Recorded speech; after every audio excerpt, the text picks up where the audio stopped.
Okay, okay.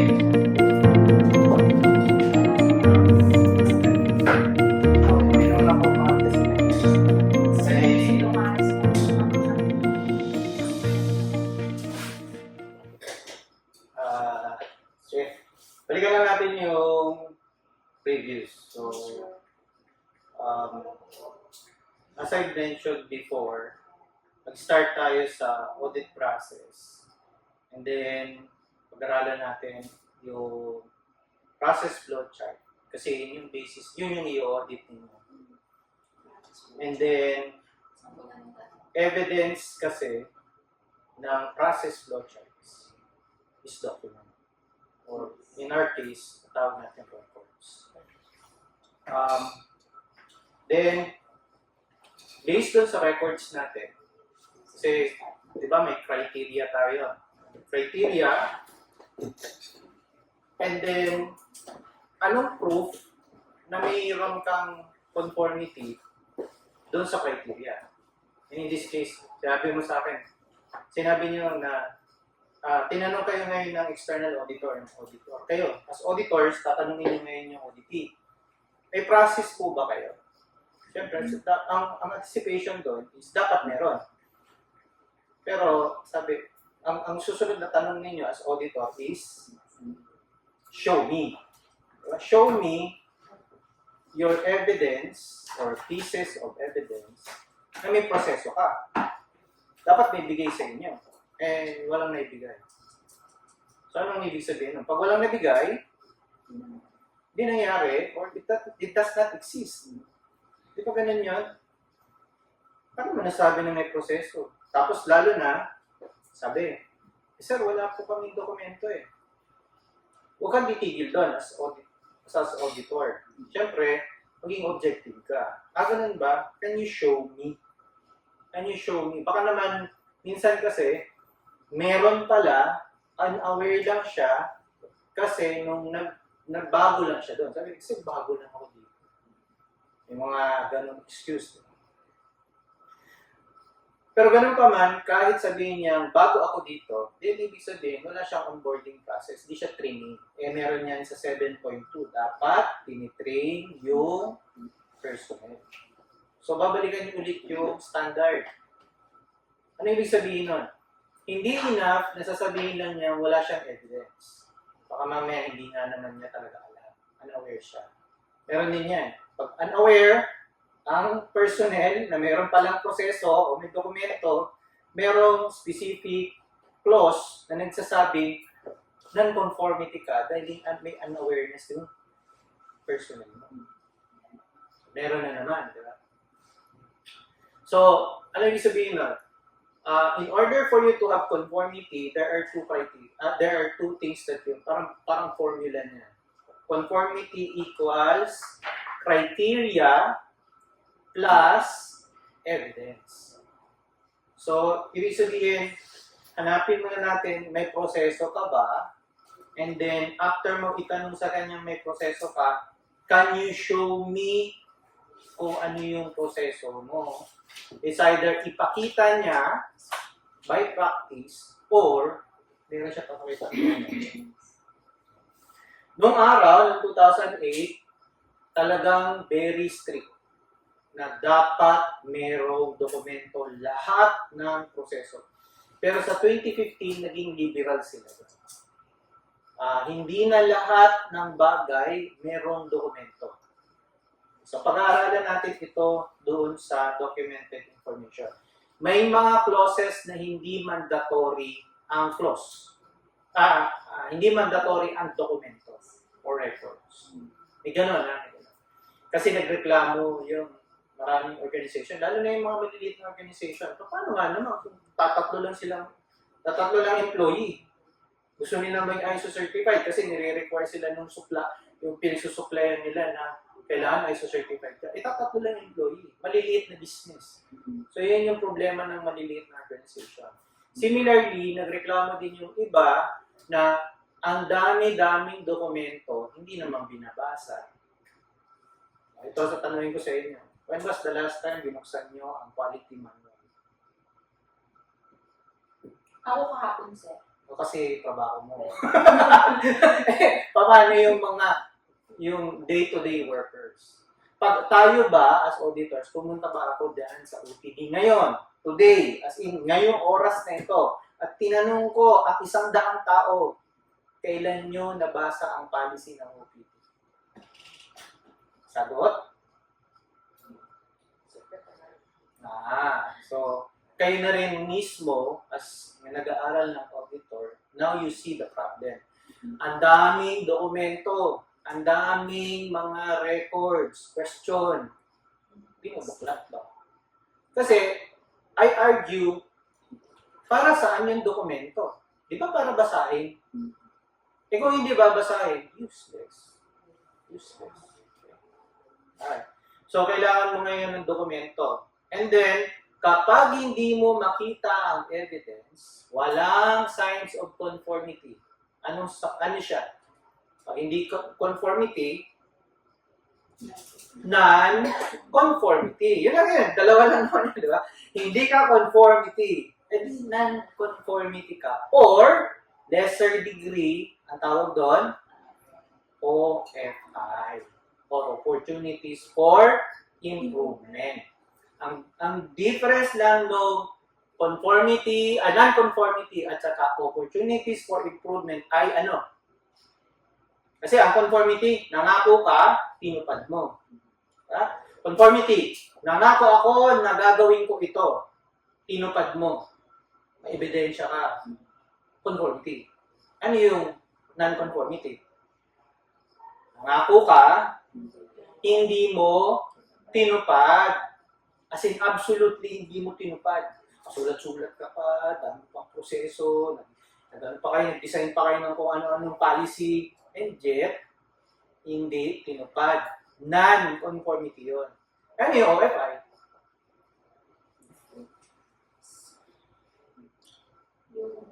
Nangako ka,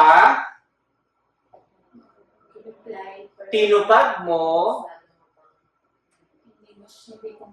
pero kulang. Ganun lang. Ganun lang. Kadali yung difference na. Unahin natin. First, conformity. Ano ibig sabihin ng conformity? Nangako ka, tinupad mo, may ebidensya. Tama? Oh. Ano yung non-conformity? Nangako ka, hindi mo absolutely tinupad. Wala ka pa ebidensya. Eh ano yung OFI? Nangako ka, tinupad mo, pero may kulang. Tinupad mo, ginawa mo, ako may kulang.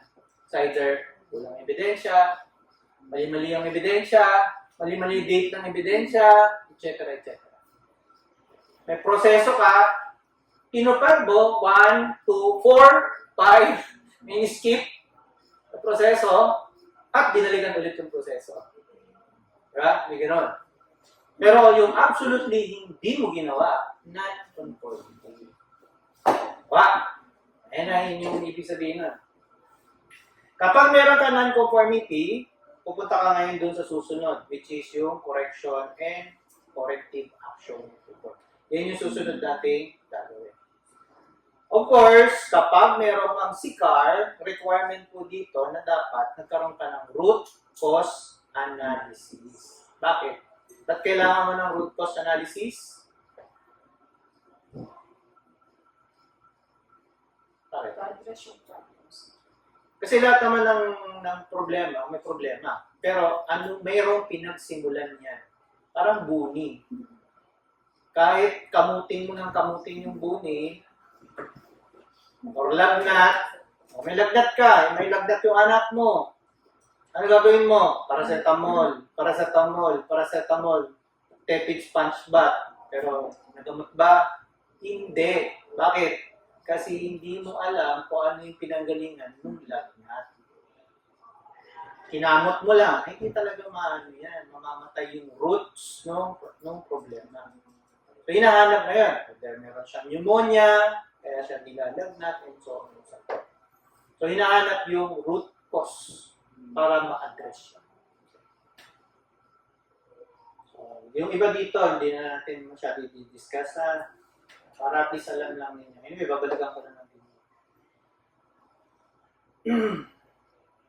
So, alam na natin na ang ISO pala ay isang organisasyon, tapos nabuhay siya hindi lang ngayon, hindi yan ginawa kahapon, noong 2015, may pinanggalingan pala siya. Nung pa palang World War II, after noon. Tapos ang 9,000, isa lang siyang pamilya. Tapos marami pa siyang klase ng 9,000. Yung 9,000 is specifically for quality management systems. Hindi lang ISO 9,000 ang pwede sa ospital. So in the case of PNPG General Hospital, ayan, napakarami. Kung mamili ka, anong klaseng certification ang gusto mo. Marami masyado. Sa sobrang dami, hindi lahat yan mai-implement mo. Mamimili ka lang kung ano yung importante para sa organisasyon. In our case, dito sa PNPGH, ang kinuha natin is 9,120, which is assessing or auditing yung quality management system. Pag kinumpara mo yung different ISO, pag mapapansin mo, halos pare-pareho. Halos pareho lang. Alam mo sabihin nun? Ibig sabihin ko, ISO 9001:2015 certified ka na, kunti na lang kembot, pwede mong makuha yung ibang certification. Kaya yung ibang hospital, kinukuha nila yung ibang certification. Oo, certified na sila sa ISO 9001, nagpapacertify pa sila sa iba. Kasi madali na mag-transition. For me, personal speaking, personal experience ko, ang quality management system, I think is the entry level. But mas madali mo siyang umpisahan kumpara sa iba. Especially kung meron train. Kasi ang objective mo lang talaga is to look for yung sistema ng paano mo na-achieve ang quality ng kahit na anong ginagawa mo. Dapat tinignan nyo, ISO 9000:2015 applicable sa healthcare. Pwede rin siya sa iba't ibang industry, sa security, pwede rin siya doon, sa manufacture, pwede rin siya doon. So, ibig sabihin na, hindi siya nakakahuli lang sa isang industriya. Meron na kayong kopya? May kopya ka na? Nasaan sa viewers ko lang, sir. Tandaan nyo. This is your Bible. Kahit saan kayo magpunta, bit-biting nyo yan. Ako, ang re-recommend ako sa inyo, if you want to become professional auditors, diyan. The time to practice is now. The time to practice is also every day. Basahin mo isang clause, isang araw. Next month, tapos mo na. Pero kung uupuan mo yan ngayon, ay hindi mo siya maintindihan.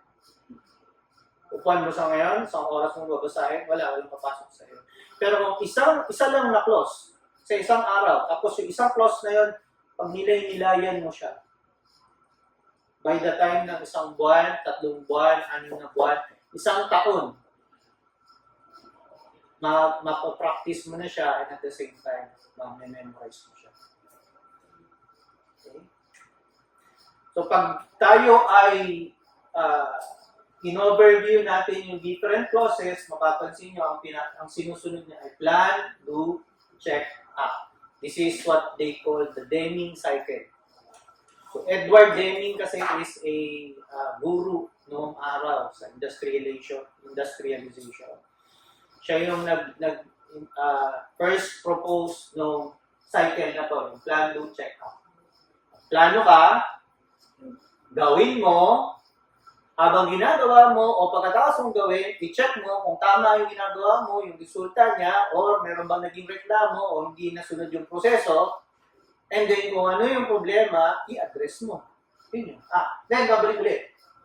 Kasi yung act mo, yung improvement mo, papasok ulit siya doon sa plano mo. So, susunod na cycle. Yun. Paulit-ulit yan, ha? So, hindi na natin yung pag-uusapan dahil ito ay na-discuss ko. Saan tayo nagtapos? Dito? Alala niyo ba? Dito ba tayo nagtapos? Okay, sige. So, in here, kung mapapansin ninyo, meron tayong customer. So, di ba, ang ngayon dito sa PNP, dalawang system yung ginagamit. May PGS, o PNP Patrol Plan 2030, or based doon sa balance scorecard, at meron din tayong ISO 9150. Maraming nagsasabi, balance scorecard na lang, or yung PNP Patrol Plan 2030. Bakit? Kasi matagal na natin ginagawa, tsaka implemented na sa lahat ng PNP. Meron yung kabilang paksyon, ang sabi naman nila, hindi, ISO.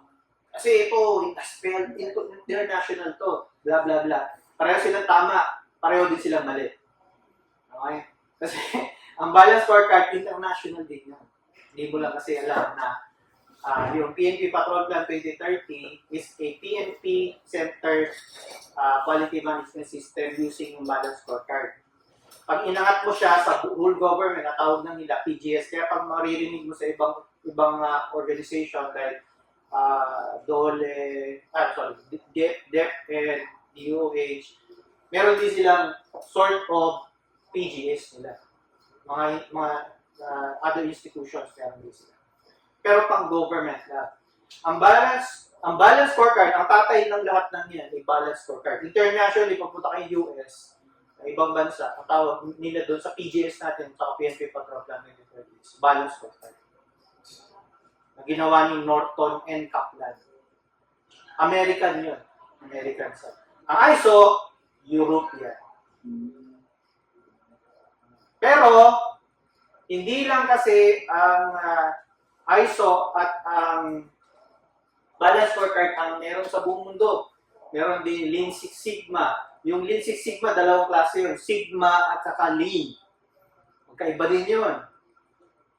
Meron din Total Quality Management o TQM. Naririnig nyo yun dito sa... Marami pa iba.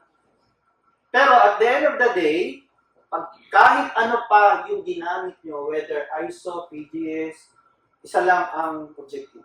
Quality. Lahat yan, continuous improvement ng quality. Pero kahit anong tawag dyan, yun ang ending ng usapan. Okay. As far as ISO is concerned, ito yung parang yung players. Ito yung mga taong gumagalaw.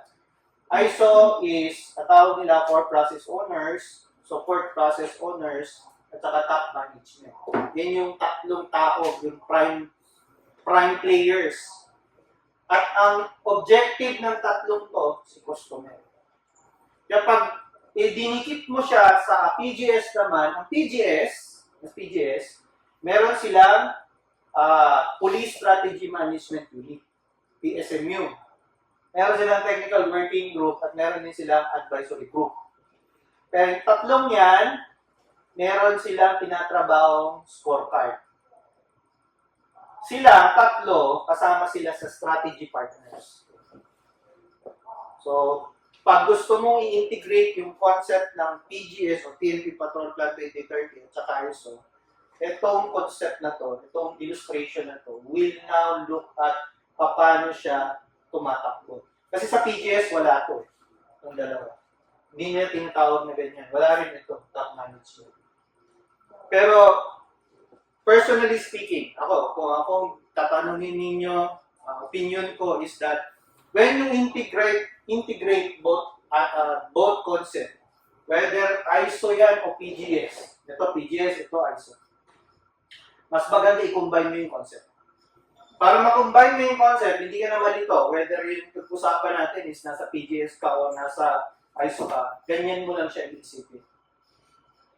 The three personnel, the three groups that are primarily responsible for PGS are called strategy partners, which works hands in hand with the top management, and interchangeable kasi ito, kasi yung top management dito happens to be part ng technical working group. Okay? So, ganyan yung ibig sabihin niya. And then the top management will manage both the support and core process owners. Ma-manage nila yun. Okay? Ready kayo dito. Alright. So, as I mentioned, meron tayong top, meron tayong core, meron tayong support process owners.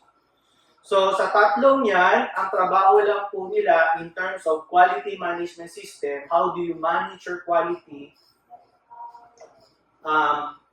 Yung top management, ang trabaho niya is i-optimize yung resources. Ano ibig sabihin nun? So, eto, si core process owners, para ma-deliver niya yung value papunta doon sa ating customers, kailangan niya yung support process owners.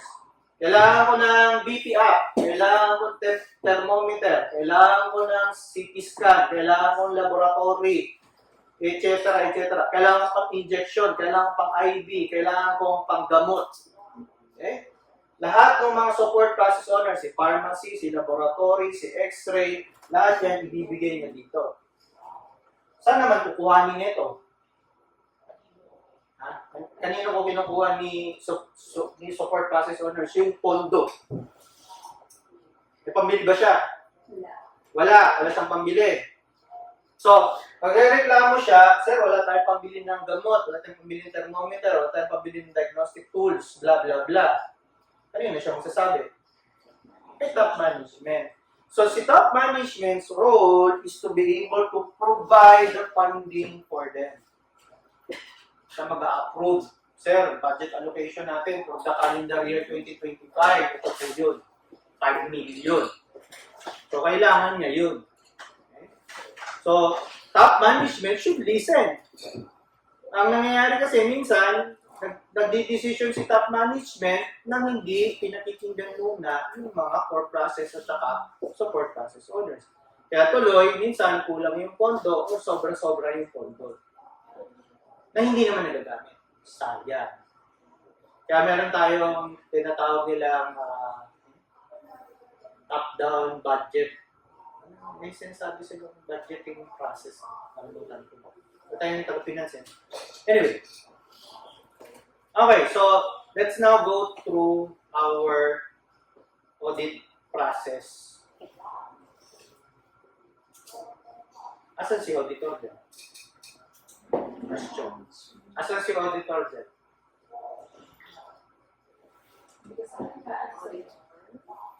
Diba, may key players tayo. Si core process owner, si top management, si support process owner, si technical working group, si police strategy management unit, si advisory group. Asan si auditor? Ha? Wala. Yung ano sir, wala sila dyan. Wala sila dyan. Ikaw? Palagay niyo, nasan siya? Nasa top sir. Nasa top management. Ikaw? Sa core po. Nasa core process. Sino ba yung audit ng auditor? Sino yung audit ng auditor? Si customer? Sino? Lahat yung audit niya yan. Depende sa scope. Kasi may mga scope tayo di ba? Kasi sabi ng scope, may particular area lang.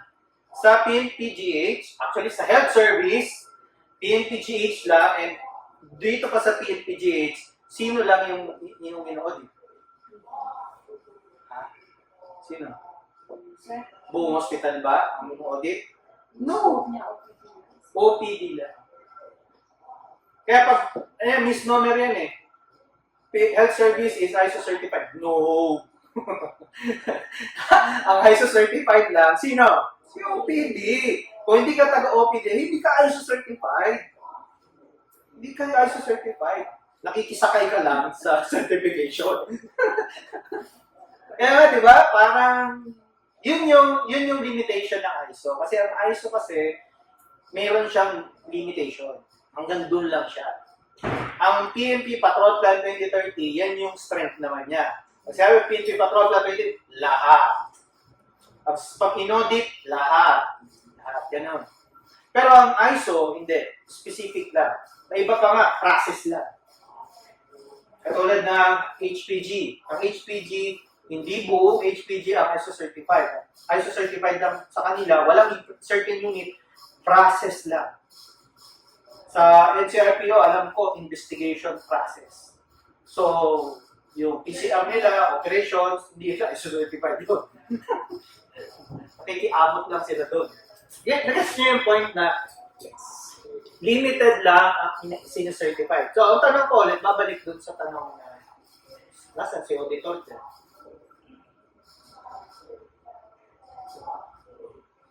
Sa labas. Sa labas.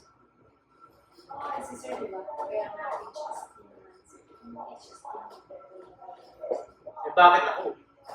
Pero, I mean, ibang group sila. Okay. Iba't ibang organization, iba't ibang configuration.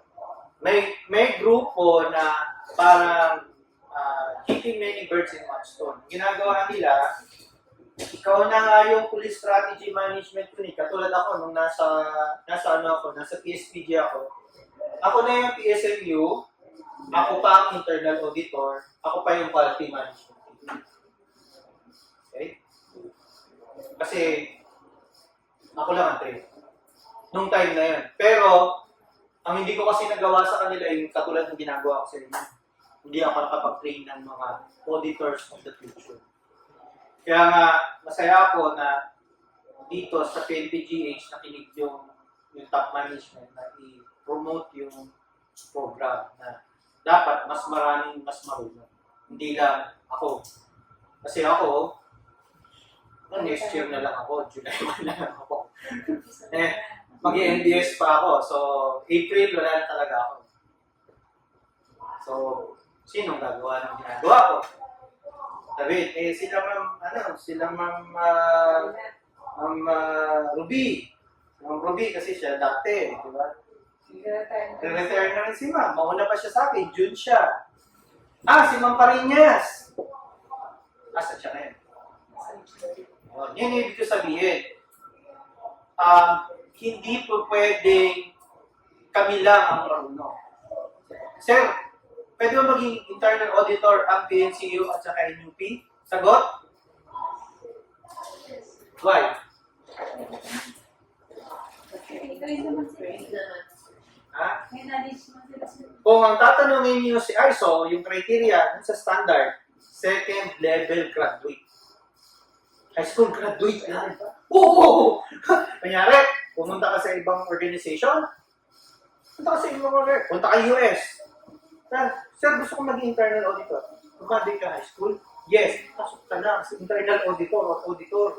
Yun lang ang minimum requirements. Educational requirement. Kung yun lang yung tinatanong. Mali yung sinasabi nila. Pero dito sa PNP, merong specific rank na nilalagay para doon.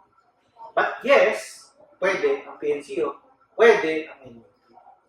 So, mali yung sinasabi nila, official lang ang dapat yun. Mali walang sinabi, walang general rule. Although, yung mga matataas, yung mga quality auditors, meron din specific rank. Okay? Kasi dito, naging sa PNP, ang ginawa pa nila is yung 2008 configuration na merong quality management representatives, yung QMR. Pero sa bago, wala ng QMR. Direkta na CTAP management. Okay? Alright. Yung iba nga sa maliliit na organisasyon, imagine mo, 3 lang employee mo tapos sino auditor sa atin? 3. Ikaw na core process owner, ikaw pa top management, ikaw pa yung support process owner, at the same time, ikaw na auditor. Pero meron problema. Ang auditor cannot audit his own process. Yung sinasabi ni Ma'am, minsan, external. Kaya may trabaho external auditor. Dahil nga, yung rules na you cannot audit your own process. Okay? So, ang tanong, saan si auditor? Diyan. Yes, correct. Nasa labas siya. Meron siyang sariling bahay. So, pag tinan mo, COA, diba? Commission on Audit, sila yung magagaling supposed to be there. Okay, ito, pinanood nyo ito. Hindi ko na pa i-play na. Ayun. Pinanood nyo, dapat pinanood nyo yun. Okay. So there are different types of audit. Meron tayong first, second, third party audit. Ano? Itong ginagawa nating internal audit. Ano siya? First, second, or third? First. Ikaw. Nasa palagay mo. First. Yung external, asan siya? Third, second, or first? Third siya yung external. Third. Okay. Yes, third. Third din. Face. Third din. Final answer. Second, third, ang second party audit. Ano siya? Give me an example.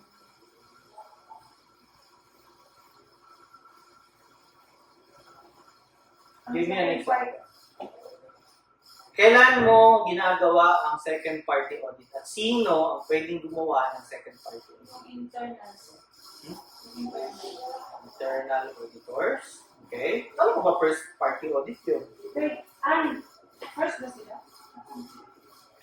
Correct. Tama yung sinagot nyo kanina. Ang internal audit is done as first party audit.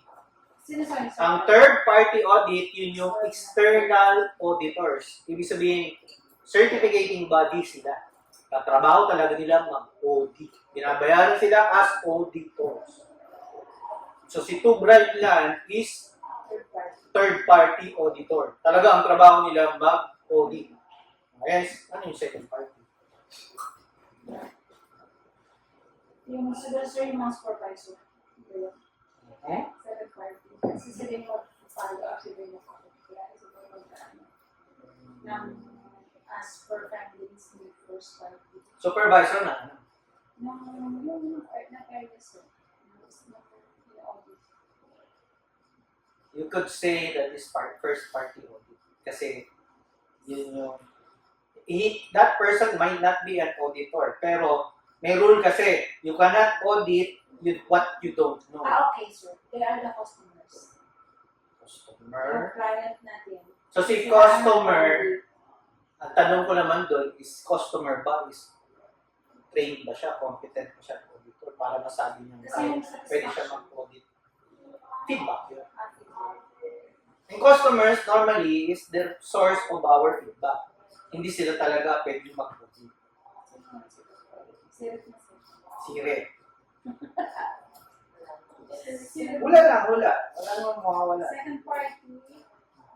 Gandang tanong, di ba? Third party. Ano nga ba? Kung sa company, sir, may internal auditors. Hindi lahat. Kasi minsan hindi nila afford eh. Kaya ang ginagawa nila, kumukuha sila ng consultant. Ang consultant ginawang internal auditor. Temporarily, during audit review. Sa isang company. Pero first party pa rin yun. Oo, sir. Baka, private auditors. Private Hire. contractor. Ina-hire mo as internal auditor or external auditor. Kapag external auditor, then third party audit siya. Baga, namamangka sa dalawang ilaw. Okay. Wala na, wala. Ikaw, anong hula mo naman?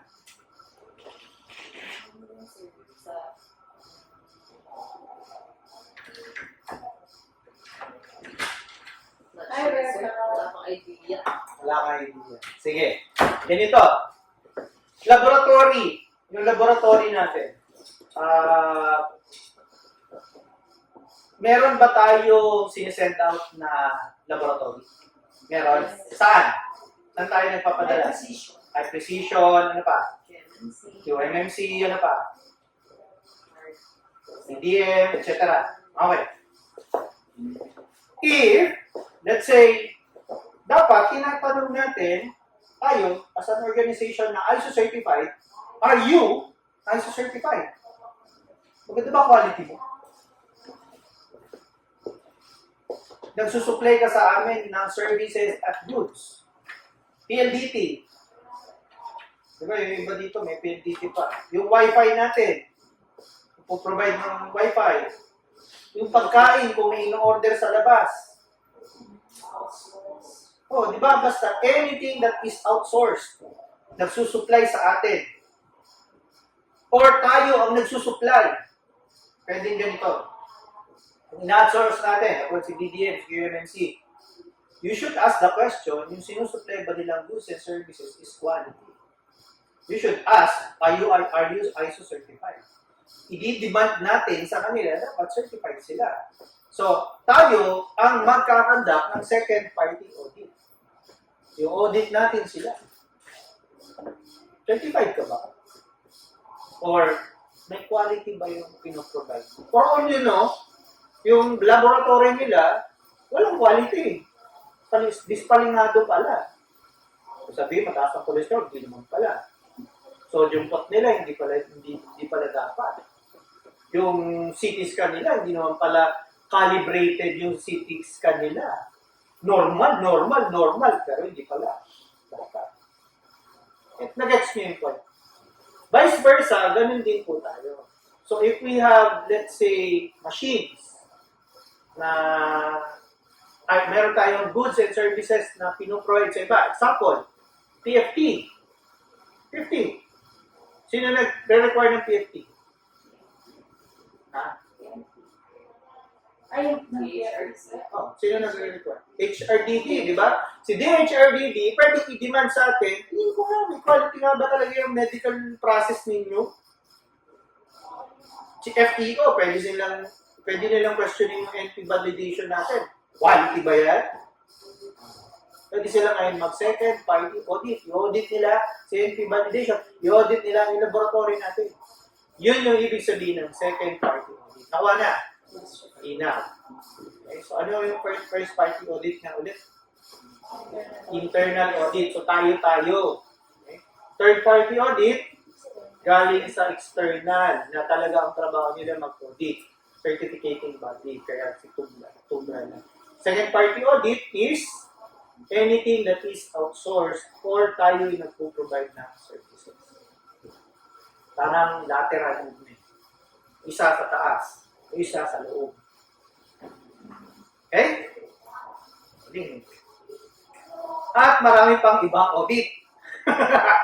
Ito naman, specific audits. Kung financial audit, talagang pera lang, financial process, or yung resources, saan ang gagaling, at saka paano siya nagagastos. Operational audit, so operations lang.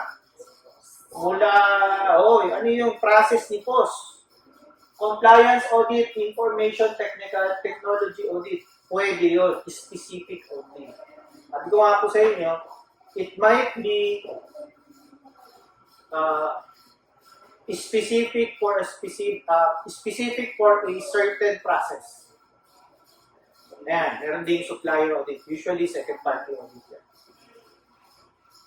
Sino ang audit team?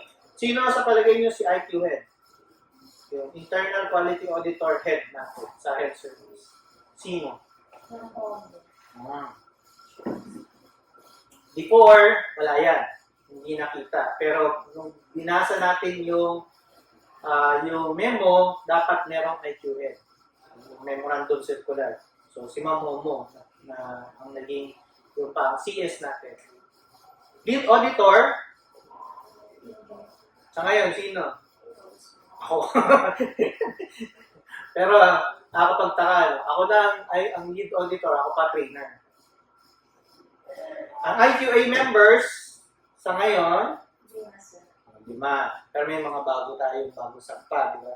And then kayo yung batch 2 na sa sampa. So sa December, expect ko na mag-audit na rin kayo.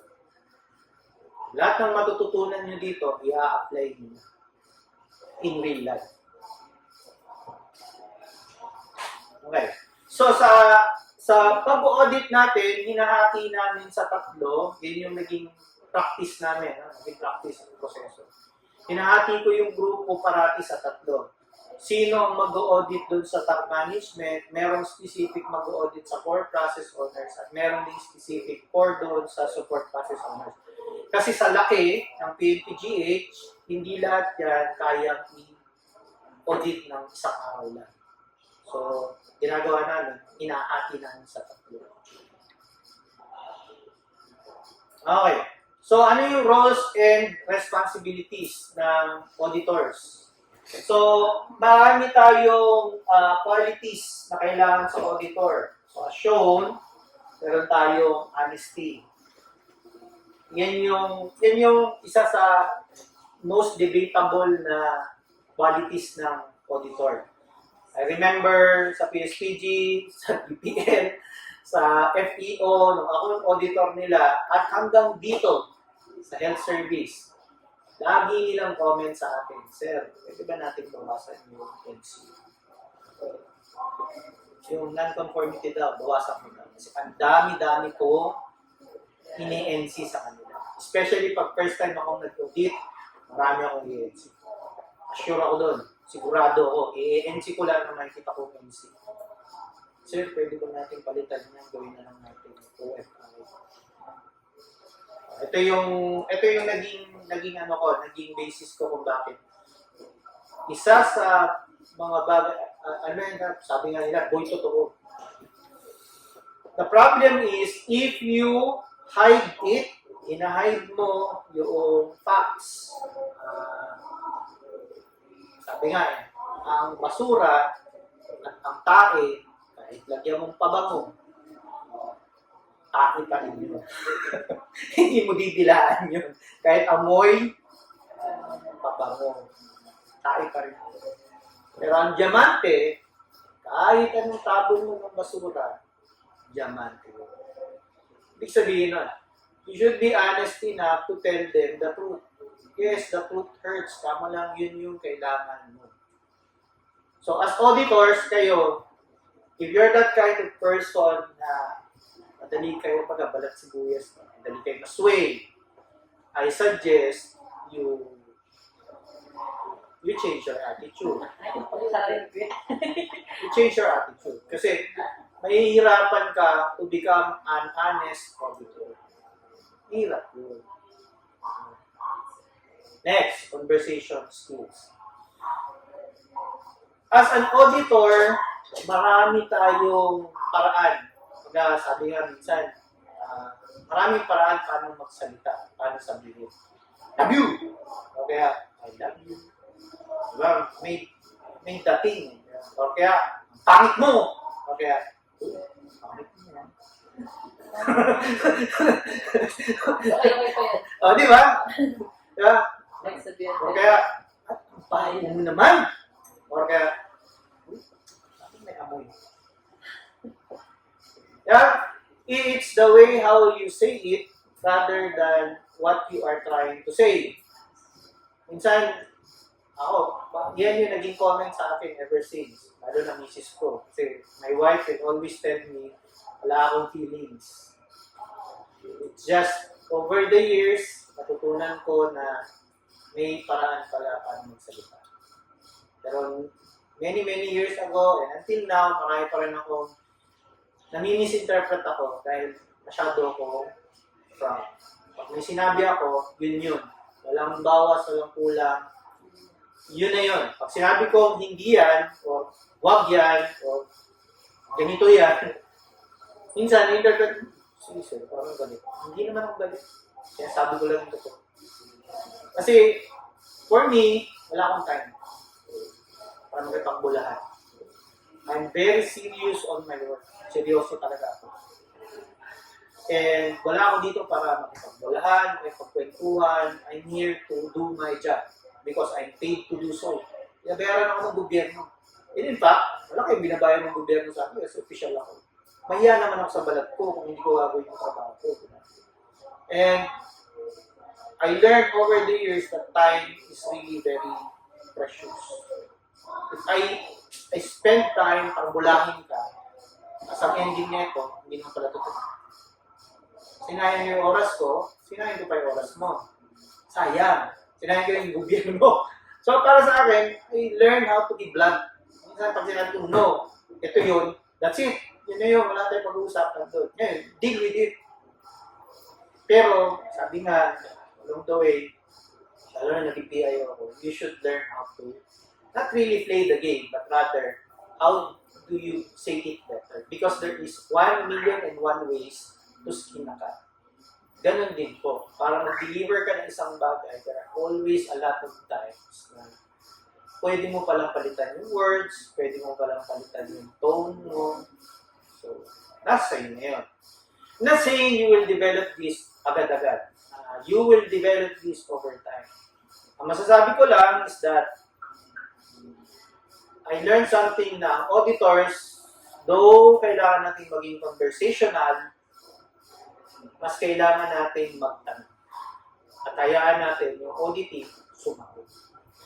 Ito lang ang masasabi ko sa inyo. You should learn how to ask questions. And how you deliver that question would determine what kind of audit will be the result. Kung hindi ka marunong magtanong, hindi mo makukuha yung sagot. Oras na ba? 9 minutes. Okay. Next is maintain confidentiality. Oo. Mahilig ka magdaldal. Madaldal talaga ang auditor. Marami tayong sinasabi. Marami tayong gustong sabihin. Marami tayong gustong itanong. However, there are times na hindi mo kailangang sabihin. Meron din times na hindi mo kailangan itanong. Mahiya ka naman ng konti sa mga bagay-bagay. Lalo na ngayon, may privacy na. May data privacy. So, ingat sa mga sinasabing binibitiwang salita. Ito pa, lalo na to. Yung result ng audit natin is considered confidential. So, para pag may nagtanong na tagalabas, hindi lahat yan kailangan sabihin. Unless may request, unless it's legal. Kaya natin yung command structure para sumagot. Ingat. Next is expertise. Again, ang basis ng expertise is ito lang, basic principle. You cannot audit what you don't know. So, laging hinahanap ng external auditor kapag ikaw ay auditor, nag-training ka ba? Yun. Yes po, nag-training kami. Asa yung certificate? Kaya yung certificate ng first batch, asa na? Wala pa na yan. So, I suggest, Pero ano sir, nakita ko yung ano natin kayo na. Nakita ko yung schedule. Na-compare naman yung attendance. Ayun na lang sir, ang tanong, sino magpipirma doon sa kasakali? Ganito po yun. Kailangan, wala namang sinabi ang ISO na regardless kung ito ay internal training or external training. Maganda kung meron kayo external training, maganda kung may foundational course kayo, pero ang tanong kasi dyan, pera. May binibigay ba na pera? Wala. Kaya ang nangyayari, ako, hindi kasi ako umaasa sa gobyerno. Umaasa ako sa kaya ko lang gawin. Ito yung kaya kong gawin para sa inyo. Iti-train ko kayo. Pero, required kasi ni ISO na merong proof of training. Lalo na yung foundational course. Kaya ito yung mga tinitrain ko sa inyo. Kasi gusto ko, marunong kayo. Kahit wala pa kayo certificate. Okay. Pero, mas maganda, gawa natin certificate. Pero ito sir, dahil tingin ko, ito yung second. Kasi tinuro-over mo na sa training, dali na nag-usap kami. Kasi dati sir, kasi nag-deliver Kailangan nyo ba... Bago pa ako na pagpasalunan sa hindi. Pero kailangan nyo ba akong kausapin ko sila doon, si Ma'am Estrada, para lang ma-finalize yan. Kasi, I don't like na nagsasayang kayong oras dito, and then pag tinanong kayo, anong preba mo na training ka? Wala. Sige sir, ano po, pagbalik niyo, ano na lang sir, gagawa ko na lang ng paraan siya, total documented naman na. Yes. This time naman, so, kumpara naman sa dati, at least maintindihan na, nag-document, may attendance, may schedule tayo. So, pag malapit-lapit na sir, ko na, gawa ko na lang ng order. Then, request tayo na pagkawan ko ng training. Actually, nung una sinabi ko na, medyo I suggest, nakulangan lang sir sa follow-up. I suggest during your management review, EXICOM, MANCOM, ilagay nyo sa agenda nyo, certification of newly or OJT or I don't know how do you call it, student of auditors. Okay sir, sir, next answer. I-ano nyo, i-raise nyo sa top management. Kasi pag hindi nila alam, bakit silang lang? Ganun lang yun. Tapos yung meron pala akong input ngayon na iba yung sa management review.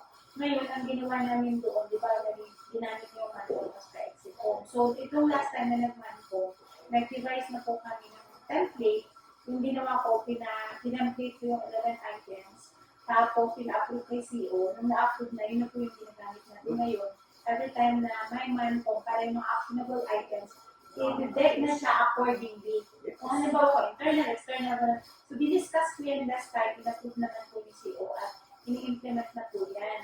So sa tingin ko, at nabanggit ko na rin po doon na part ng ano nila, hindi yung depende lang sa tutuan, pero in-edit ko yung ano nila, yung first part ng management review ng minutes of the meeting.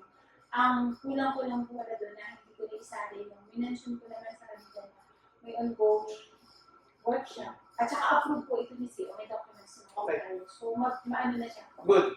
So, Na-improve na rin yan, sir. good. Ang point ko lang end result kasi niya ito lahat. Hirap kayo dito, 1 hour per week, and then overtime. Gusto ko naman, at the end of the day, decision reward. So that, pag pumunta kayo sa ibang bansa, pumunta kayo sa ibang organization, assume na umalis kayo. At least meron kayo pakikita. Kayo din. Pag ako wala na dito, at kayo pumalit sa akin, ano papakita niyo sa external ko dito? Wala. Sir. Ano ko na, sir, yung I mean, compare dati, at least yung understanding ko, nag-improve naman. At andun na yung ano ko talaga. Ito wala. Okay, sige. Anyway, yun na yun. Next is sensitivity. So, in terms of sensitivity, similar to no, sa confidentiality as well as how do you now deliver you. Diba, minsan, yeah, you can be frank, pero be sensitive enough to be able to read the room. Minsan kasi, katulad no, nangaragin kita, lagi ko sinasabi sa'yo, okay lang, take your time, hindi kita minamadali.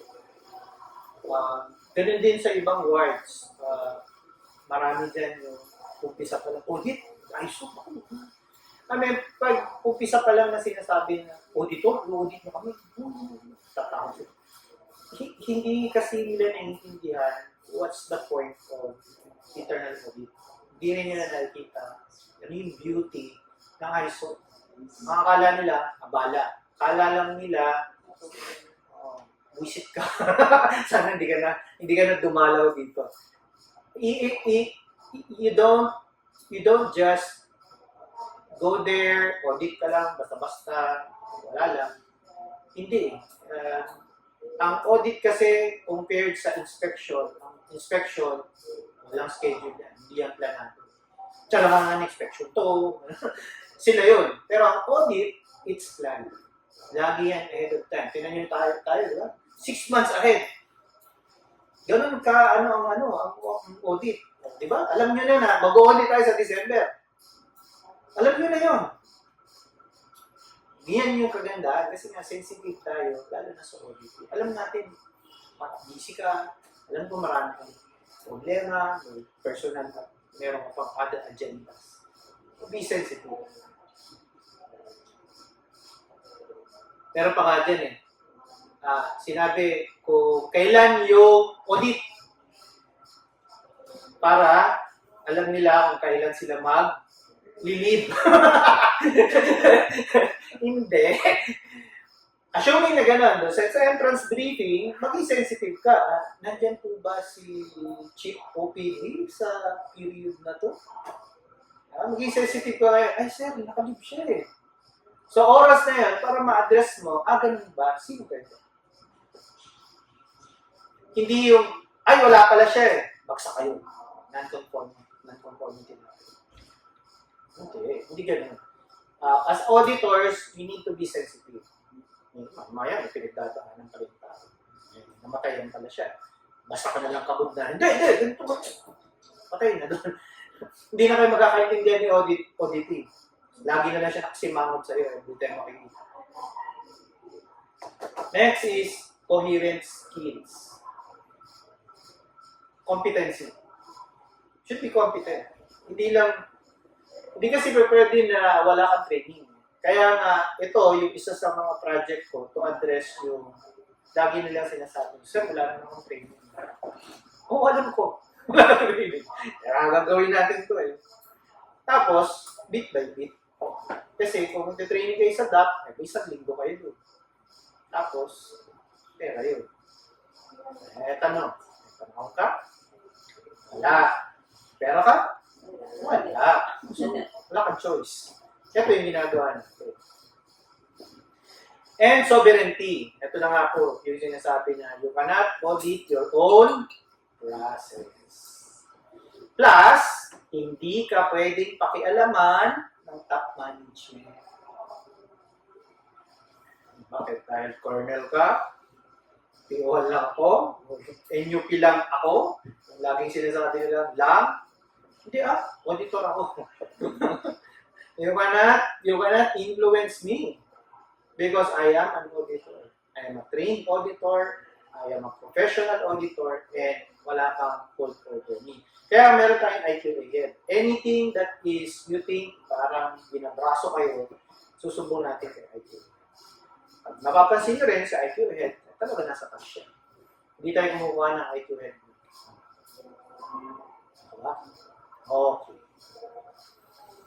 So, as auditors, we plan. Kaya nga mga plan, do, check, basic principle. Fourth. Four na. Fourth, third, three. Ay. Hanggang doon na lang pala tayo. So, may third pa pala tayo. May third tayo. Third part. Yung next natin, i-delay ko na lang.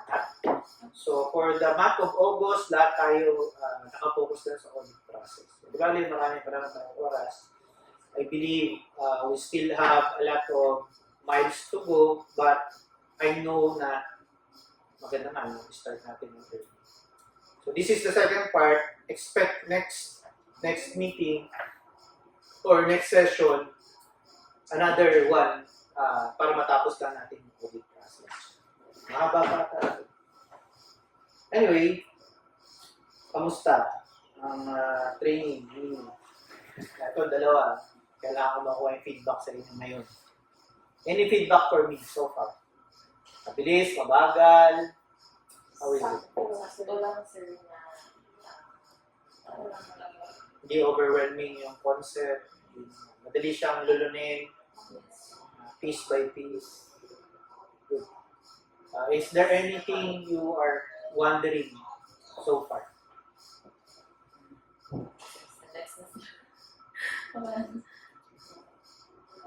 Something that you would like to know other than yung mga nasabi ko. You are wondering about or curious kayo. By now, medyo nabubuo na yung ano niya eh. Yung sabihin natin is parang unti-unti na na-build yung knowledge library niyo. The more that you know, the more that you will question. Yan yung yan yung phenomenon ng learning. The more you know, the more you become confused. buti nga, sir, nag-join sila eh. Sila kasi talaga yung mga bata na nandito. Sila talaga yung mga bata. Oo, bata. Oo, sila talaga. Kasi Compared sa akin, oo. diba, sir? Kung para sa amin na nalaman namin na exit na kami. At least kayo talaga, madadagdagan pa yung knowledge nyo din sa future, dito, magagamit nyo talaga. Kumbaga, ang hirap mo, nakita nyo naman ako, diba? Kasi na si Garda. Nakita niya man ako, sir, nung umakyat ako ng high. Ito. Talaga ako, walang kaano. Gulat ko siya. Talagang, Wala, tapos ang dami pinagpagawa. Na syempre, hindi naman yung in-expect ko na nandiyan naman na sila, ganyan, okay na. Pero hindi pa din eh. yan yung sakit ng health service. Yan yung sakit ng, nakita ko rin sa iba organization. alam mo yung kailan lang nagbubuo ng team pag nandyan. Tayo hindi. Yan yung ina-address ko na issue and problem ng health service. But I am hoping merong continuous learning and continuous recruitment ng mga taong magiging marunong. Darating naman ang point dyan na magkakaroon na tayo ng at least 15% of health service personnel marunong. Kaya katulad ikaw.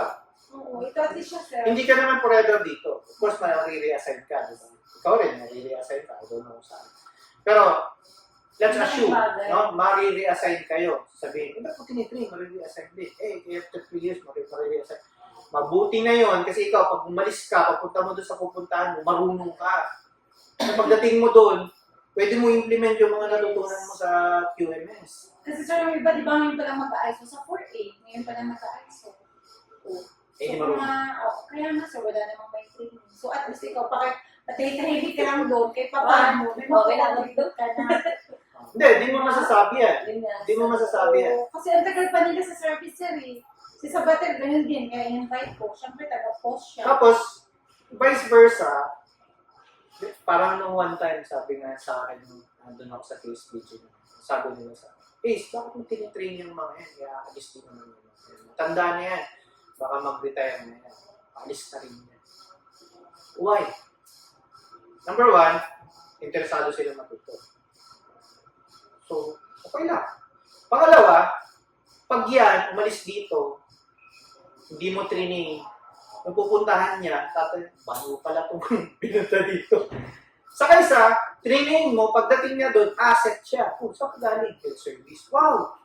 Galing pala na health service Or, ito pa, ito yung naging argument ko lang sa kanya. Sir, hindi mo titrain, hindi umalis.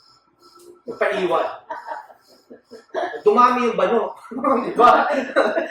Meron kang bano ngayon na, hindi, no read, no write Ayun yung mga, dali mo sa dinesa. Sayang. SPO4, Tiniente, Dimesa. Diba? Bakit? Kasi ikaw yung may kasalanan. Nung bata pa siya, hindi mo siya training. Kung i-train mo nung bata yan, mahaba, pamilya niya. Assuming na mag-optional retirement siya, mahaba yung milya. Ibig sabihin na, walang talo pag training. Ang problema yun ba? Ang gastos yun. Sayang. Hindi. If you ask me, ito yung dapat isa sa pinaka-importanting activities na ginagawa ng isang organization. Training.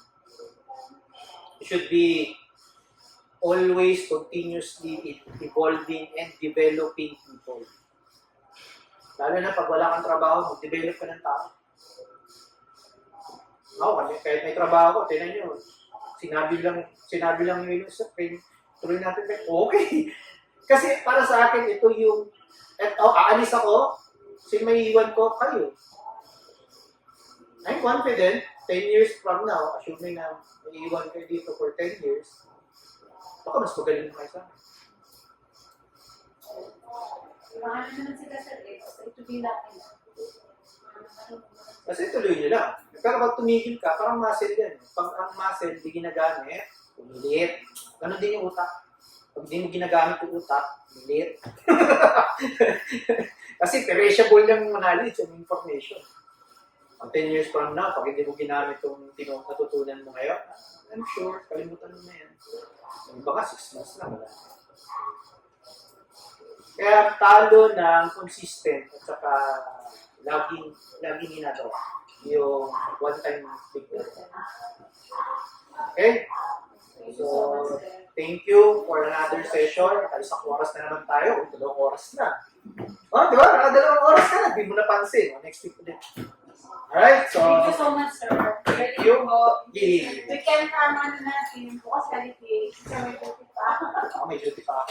Diyan. Pwede ba ako maiwan dito kasi may... Okay lang, sir. Okay lang po, sir. Okay lang po. Sir, ito muna kami. Yes.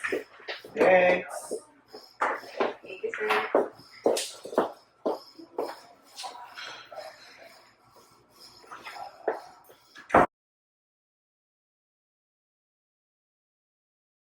Thank you.